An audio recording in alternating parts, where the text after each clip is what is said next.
So, Samaria, I'm gonna do this fumble of the week, but I'm gonna let you know in advance. This one is a little personal to me, because the NBA is once again doing that thing where it prematurely evicts someone from the league before their time because they're not a part of the good old boys club. Forced retirement has happened to players like Carmelo Anthony, Allen Iverson, Dwight Howard, and now it's happening to a really good friend of mine by the name of John Wall. And the true tragedy in that is that there are very few people who are better than John Wall and who care more than John Wall has. I met John when he was still in high school. I was in college. One of his best friends is my little cousin. And years later, when he gets drafted by the Washington Wizards and I'm working for the organization, I'm sitting back and I'm marveling at the way this dude has grown as a man. He was handed the keys to a franchise at a very young age, and he operated that vehicle with a supreme level of grace and maturity that many have not.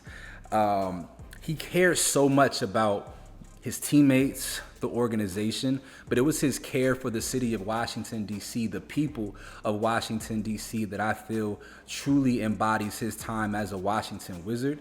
He was a man of the people, and he showed up for the community the same way that we hope our politicians do. John Wall is a phenomenal person, and he was raised by a phenomenal person, Miss Frances, God rest her soul. She was one of the coolest people you could ever meet. See, John's biggest mistake was that he cared too much, honestly. He cared to not let down his teammates and the organization, and so he played through so many injuries that his body began to fail him. And by the time he allowed himself to heal, for the first time in his life, he prioritized himself, and he said, you know what, I'm going to take this season off. I'm going to get all these injuries right. By the time he was healed and ready to come back, the NBA had moved on from him, and it was so vicious. The Houston Rockets sat him home, told this man that he could not come to the two games. But of course, John, being who John is, showed up to the practice facilities and took the young players under his wing, because that's just the kind of person that John is. I was incredibly proud of him a couple of years ago when he acknowledged some of the struggles he was having from a mental health standpoint, the dark places that he fought to get out of.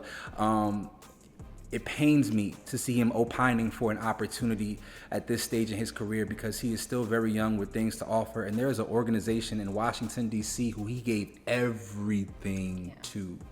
Everything to. They are in dire need of leadership and some skill, to be completely honest, both things that John Wall is known to have. And so the NBA and the Washington Wizards especially are getting my fumble of the week this week for treating one of the all-time best people in the NBA so harshly. That is my fumble of the week. How do you feel about the treatment of John Wall so far, Samaria? No, I absolutely agree, because he was on, whose podcast was he just on recently? It just slipped my mind. He was on Udonis Haslem and Matt. Yeah.